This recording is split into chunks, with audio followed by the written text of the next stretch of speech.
ಬ್ರೇಕ್ನ ನಂತರ ಬೆಂಗಳೂರು ಫಸ್ಟ್ಗೆ ಸ್ವಾಗತ. Candle light dinner, candle light party ಬಗ್ಗೆ ನಿಮಗೆ ಗೊತ್ತು. ಆದರೆ ಕ್ಯಾಂಡಲ್ ಲೈಟ್ ಶಾಪಿಂಗ್ ಬಗ್ಗೆ ಕೇಳಿದ್ದೀರಾ? ಹೌದು, ರಸಲ್ ಮಾರ್ಕೆಟ್ನಲ್ಲಿ ಈಗ ಈ ರೀತಿಯ ಶಾಪಿಂಗ್ ನಡೀತಿದೆ. ಮಾರುಕಟ್ಟೆಗೆ ಇನ್ನೂ ವಿದ್ಯುತ್ ಸಂಪರ್ಕ ಇಲ್ಲದೆ ಇರೋದ್ರಿಂದ ವ್ಯಾಪಾರಿಗಳು ಮೊಂಬತ್ತಿ ಬೆಳಕಲ್ಲಿ ವ್ಯಾಪಾರ ಮಾಡ್ತಿದ್ದಾರೆ.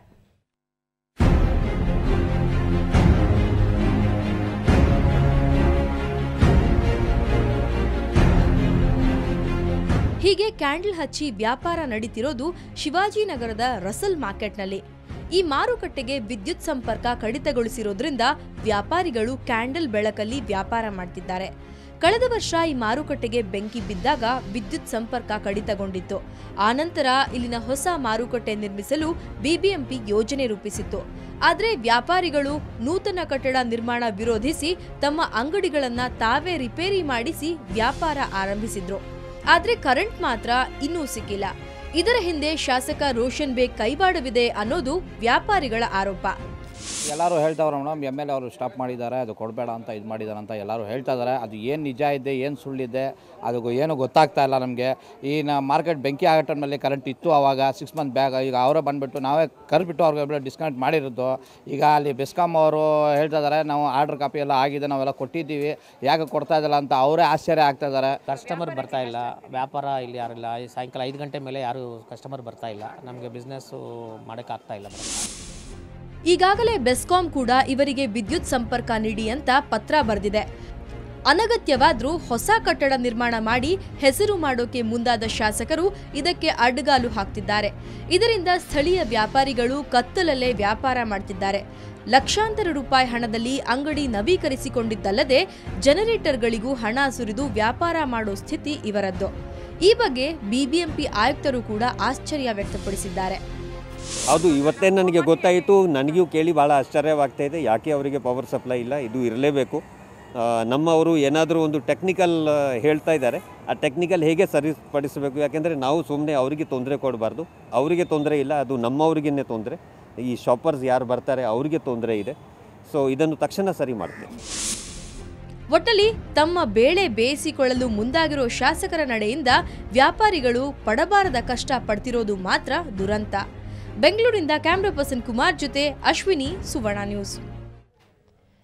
ಬಂಗಾರದ ಮನುಷ್ಯ, ಬಬ್ರು ವಾಹನ, ಕಸ್ತೂರಿ ನಿವಾಸ, ಭಲೆ ಜೋಡೆ, ಒಂದ ಎರಡ, KCN ಗೌಡ ನಿರ್ಮಾಣದ ಬಹುತೇಕ ಸಿನಿಮಾಗಳು ಸೂಪರ್ ಹಿಟ್. ನಿರ್ಮಿಸಿದ್ದು ಕಡಿಮೆ ಚಿತ್ರಗಳಾದರೂ ಎಲ್ಲ ಚಿತ್ರಗಳು ಯಶಸ್ಸಿನ ಜೊತೆಗೆ ಜನಪ್ರಿಯತೆ ಗಳಿಸಿವೆ. ಕನ್ನಡ ಚಿತ್ರರಂಗದ ಖ್ಯಾತ ಹಿರಿಯ ನಿರ್ಮಾಪಕ ವಿತರಕ KCN ಗೌಡ ಇವತ್ತು ಇಹಲೋಕ ತ್ಯಜಿಸಿದ್ದಾರೆ.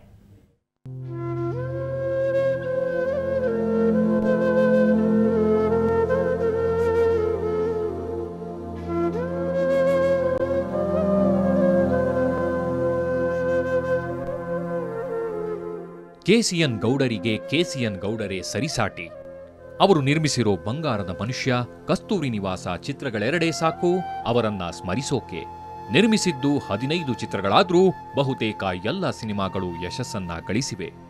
ಅಷ್ಟೇ ಯಾಕೆ, ಇಂದಿಗೂ ಅಷ್ಟೇ ಜನಪ್ರಿಯತೆಯನ್ನ ಉಳಿಸಿಕೊಂಡಿವೆ. ರೇಷ್ಮೆ ವ್ಯಾಪಾರಿಗಳಾಗಿದ್ದ KCN ಗೌಡ್ರು ವಿತರಕರಾಗುವ ಮೂಲಕ ಸ್ಯಾಂಡಲ್ವುಡ್ ನಂಟು ಬೆಳೆಸಿಕೊಂಡಿದ್ರು.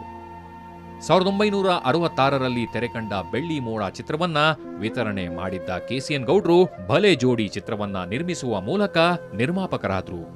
ಅವರಿಗೆ ಸುಮಾರು 86 ವರ್ಷ ವಯಸ್ಸಾಗಿತ್ತು. ರೇಷ್ಮೆ ಉದ್ಯಮ ಮತ್ತು ಚಲನಚಿತ್ರೋದ್ಯಮದಲ್ಲಿ ತಮ್ಮನ್ನು ತಾವು ತೊಡಗಿಸ್ಕೊಂಡಿದ್ರು. ಬಂಗಾರದ ಮನುಷ್ಯ, ಬಬ್ರು ವಾಹನ, ಹುಲಿ ಹಾಲಿನ ಮೇವು, ಶರಪಂಜರ ಮತ್ತು ಇತ್ತೀಚೆಗೆ ಸತ್ಯ ಹರಿಶ್ಚಂದ್ರನ ಬಣ್ಣದಲ್ಲಿ ಮಾಡೋದಕ್ಕೆ ಬಹಳ ಆಸೆಪಟ್ಟು ಅದನ್ನು ಬಣ್ಣದಲ್ಲಿ ಮಾಡಿ ಬಿಡುಗಡೆ ಮಾಡಿಸಿದ್ರು. ಬಂಗಾರದ ಮನುಷ್ಯ, ಬಂಗಾರದ ಪಂಜರ, ಕಸ್ತೂರಿ ನಿವಾಸ, ಹುಲಿಯ ಹಾಲಿನ ಮೇವು, ಬಬ್ರು ವಾಹನ ಹೀಗೆ ಡಾಕ್ಟರ್ ರಾಜ್ ಅಭಿನಯದ ಅನೇಕ ಸೂಪರ್ ಹಿಟ್ ಚಿತ್ರಗಳನ್ನ ನಿರ್ಮಿಸಿದ ಖ್ಯಾತಿ KCN ಗೌಡರಿಗೆ ಸಲ್ಲುತ್ತೆ. KCN ಗೌಡ್ರು ಅಂದ ತಕ್ಷಣ ನನಗೆ ಒಂದೇ ಅಕ್ಷರ ಜ್ಞಾಪಕ ಬರೋದು. ನಮ್ಮ ತಂದೆ ಯಾವಾಗಲೂ ಹೇಳ್ತಿದ್ರು ಅನ್ನದಾತರು ಅಂತ. ನಿಮಗೆಲ್ಲ ಗೊತ್ತಿರೋ ಆಗಿದೆ, ಸಿನಿಮಾ ಅಂದ ತಕ್ಷಣ ಜ್ಞಾಪಕ ಬರೋದೇ ಬಂಗಾರದ ಮನುಷ್ಯ ಅಂತ. ಆ ಸಿನಿಮಾ ಅವ್ರದ್ದೇ. ನಮ್ಮ ತಂದೆ ಯಾವಾಗಲೂ ಹೇಳೋರು, ನಮ್ಮ ತಾಯಿಗೆ ಯಾವಾಗಲೂ ಹೇಳ್ತಿದ್ರು ನಮ್ಮ ತಂದೆ, ಆ ಗೌಡ್ರು ಊಟ ಹಾಕಿದಂಗೆ ಯಾರೂ ಊಟ ಹಾಕೋಕ್ಕಾಗಲ್ಲ ಕಂಪ್ನೀಲಿ. 1,000 2,000 ಜನ ಆದರೂ ಅಷ್ಟು ಜನಕ್ಕೆ ಒಂದೇ ಥರ ಊಟ ಹಾಕ್ತಾರೆ ಅಂತ ಹೇಳ್ತಾಯಿದ್ರು. ಸುಮಾರು 300 ಚಿತ್ರಗಳಿಗೆ ವಿತರಕರಾಗಿ 4 ದಶಕಗಳ ಕಾಲ ಕನ್ನಡ ಚಿತ್ರರಂಗದಲ್ಲಿ ಸಕ್ರಿಯವಾಗಿ ಕೆಲಸ ಮಾಡಿದ್ರು. ಸತ್ಯ ಹರಿಶ್ಚಂದ್ರ ಚಿತ್ರವನ್ನ 3.5 ಕೋಟಿ ವೆಚ್ಚದಲ್ಲಿ ಕಲರ್ ರೂಪದಲ್ಲಿ ರಿಲೀಸ್ ಮಾಡಿದ ಕೀರ್ತಿ ಗೌಡರಿಗೆ ಸಲ್ಲುತ್ತೆ. ಬಂಗಾರದ ಮನುಷ್ಯ ಸಿನಿಮಾದಲ್ಲಿ ದ್ವಾರಕೀಶ್ ಬೇಕೇ ಬೇಕು ಅಂತ ಹಠ ಮಾಡಿದವರು KCN ಗೌಡರು. ಅಥವಾ ನನ್ನ ಜೀವನದಲ್ಲಿ ನಾನು ಮಾಡಿದ ಅಗ್ರಿಮೆಂಟ್ಗಳಲ್ಲಿ ಹೈಯೆಸ್ಟ್ ಅಗ್ರಿಮೆಂಟ್ ಅಂದರೆ ಗೌಡ್ರ ಜೊತೆ 4,000 ರೂಪಾಯಿ. ಬಂಗಾರದ ಮನುಷ್ಯ 1971ನೇ ಇಸ್ವಿ ಅಂತ ಕಾಣ್ತದೆ. KCN ಗೌಡರಂತೆ ಅವರ ಇಬ್ಬರು ಪುತ್ರರು ಸಹ ನಿರ್ಮಾಪಕರಾಗಿದ್ದಾರೆ. ಸ್ಯಾಂಡಲ್ವುಡ್ಗೆ ಸಾಕಷ್ಟು ಕೊಡುಗೆ ಕೊಟ್ಟಿದ್ದ 84ರ ಹಿರಿಯ ಜೀವ ಈಗ ನಮ್ಮೊಂದಿಗಿಲ್ಲ. KCN ಗೌಡರ ಸಾವಿಗೆ ಕನ್ನಡ ಚಿತ್ರರಂಗ ಸಹ ಕಂಬನಿಯನ್ನ ಮಿಡಿದಿದೆ.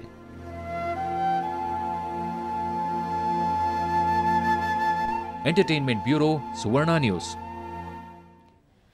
ಇನ್ನು ಕರ್ನಾಟಕದಲ್ಲಿನ ಚಿನ್ನದ ದರ ಎಷ್ಟಿದೆ ಬನ್ನಿ ನೋಡೋಣ. 22 ಕ್ಯಾರೆಟ್ನ 10 ಗ್ರಾಂ ಚಿನ್ನಕ್ಕೆ 29,150 ರೂಪಾಯಿ. ನಿನ್ನೆಯ ದರಕ್ಕೆ ಹೋಲಿಸಿದರೆ 22 ಕ್ಯಾರೆಟ್ನ 10 ಗ್ರಾಂ ಚಿನ್ನದ ದರದಲ್ಲಿ 50 ರೂಪಾಯಿ ಇಳಿಕೆಯಾಗಿದೆ. 24 ಕ್ಯಾರೆಟ್ನ 10 ಗ್ರಾಂ ಚಿನ್ನಕ್ಕೆ 31,420 ರೂಪಾಯಿ. ನಿನ್ನೆಯ ದರಕ್ಕೆ ಹೋಲಿಸಿದರೆ 24 ಕ್ಯಾರೆಟ್ನ 10 ಗ್ರಾಂ ಚಿನ್ನದ ದರದಲ್ಲಿ 60 ರೂಪಾಯಿ ಇಳಿಕೆಯಾಗಿದೆ. ಬೆಂಗಳೂರು ಫಸ್ಟ್ನಲ್ಲಿ ಈಗ ಮತ್ತೊಂದು ಬ್ರೇಕ್.